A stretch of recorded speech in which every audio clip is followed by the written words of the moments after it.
சிந்தாமணி பேச்ச கேட்டு விஜயா லஞ்சம் கொடுக்குறேன்னு சொல்லிட்டு அந்த மகளிர் பாதுகாப்பு அமைப்பு தலைவிக்கிட்ட வசமாக மாட்டிக்கிட்டாங்க. அவங்க அவங்க லஞ்சம் கொடுக்குறது எல்லாத்தையும் வீடியோ எடுத்துடுறாங்க. எடுத்துட்டு தப்பு பண்ணதும் இல்லாமல் அதை மறைக்கிறதுக்கு எனக்கே லஞ்சம் கொடுக்குறீங்களான்னு சொல்லிட்டு எல்லாத்தையும் தூக்கி எரிஞ்சிட்டு விஜயா ஒரு அரைஞ்சிடறாங்க.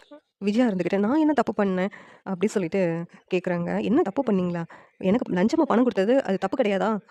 என்ன இப்போ தான் தெரியுது நீங்கள் எப்படிப்பட்டவங்கன்னு சொல்லிட்டு இப்போவே போலீஸ்க்கு கால் பண்ணுறேன் அப்படின்னு சொல்லிட்டு போலீஸ்க்கு கால் பண்ணுறாங்க. உடனே ரவி அந்த இடத்துல வந்துட்டு எங்கள் அம்மாவை எதுவும் பண்ணிடாதீங்க மேடம், எங்கள் அம்மா பண்ணது தப்பு தான். ஆனால் அந்த ரோஹிணி நிறைய தப்பு பண்ணியிருக்காங்க, அவங்க ரொம்ப கெட்டவங்க மேடம் அப்படி சொல்லிட்டு இங்கே ரவி வந்து சொல்கிறாங்க. உடனே அவங்க எவ்வளோ தப்பு பண்ணாலும் அவங்கள நீங்கள் அடிப்பீங்களா? ஒரு பொண்ணை அடித்து துன்புறுத்திருக்கீங்க, அது எவ்வளோ பெரிய தப்பு.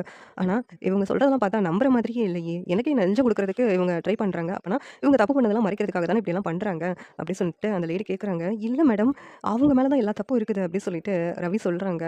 எங்கள் அம்மாவை மன்னிச்சிடுங்க மேடம் அப்படி சொல்கிறாங்க. சரி, என்கிட்ட இவங்க லஞ்சம் கொடுத்ததுக்கான ஆதாரம் இருக்குது, அதை நான் கோர்ட்டில் வந்து கண்டிப்பாக காமிச்சு அந்த பொண்ணுக்கு டிவோர்ஸ் கிடைக்க விடாமல் பண்ணுவேன்.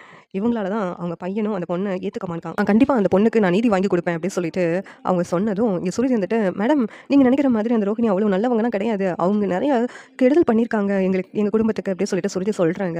எதுவாக இருந்தாலும் கோர்ட்டில் வந்து சொல்லுங்கள், கோர்ட்டில் பார்த்துக்கலாம், அங்கே இந்த லேடிக்கு கண்டிப்பாக தண்டனை வாங்கி கொடுப்பேன் அப்படின்னு சொல்லிட்டு அவங்க போயிடுறாங்க. இங்கே விஜயா இருந்துக்கிட்டு என்னடா இப்படி ஆயிடுச்சு அப்படி சொல்லிட்டு கேட்குறாங்க. நீங்கள் எதுக்குமா பணத்தை லஞ்சமாக வந்து கொடுத்தீங்க? நீங்கள் எதுக்குமா இவங்ககிட்ட பேசணும்னு சொல்லி கூப்பிட்டு வந்தீங்க? முத்து மீனா அண்ணியும் பேசியிருப்பாங்கல்ல, நீங்கள் எதுக்குமா பேசுனீங்க அப்படி சொல்லிட்டு ரவி ரொம்ப கோவமாக சொல்கிறாங்க. உடனே விஜயா இருந்துக்கிட்டு இவங்கெல்லாம் பணத்தை எதிர்பார்ப்பாங்கன்னு சொல்லிட்டு சிந்தாமணி சொன்னாங்க, பணத்தை கொடுத்தோன்னா நமக்கு சாதகமாக பேசுவாங்கன்னு சொல்லிட்டு அதனால தான்டா அப்படிங்கிறாங்க.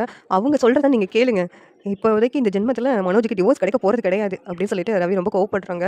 விஜயா என்னடா இப்படி ஆயிடுச்சு அப்படின்னு சொல்லிட்டு ஃபீல் பண்ணிட்டு இருக்காங்க. இந்த சீரியல் எப்படி நல்லா இருக்கும் நீங்கள் நினைக்கிறீங்கன்னு கமெண்ட் பண்ணுங்கள். இந்த வீடியோ பிடிச்சிருந்தா லைக் பண்ணுங்கள், ஷேர் பண்ணுங்கள், சப்ஸ்கிரைப் பண்ணுங்கள். தேங்க்யூ.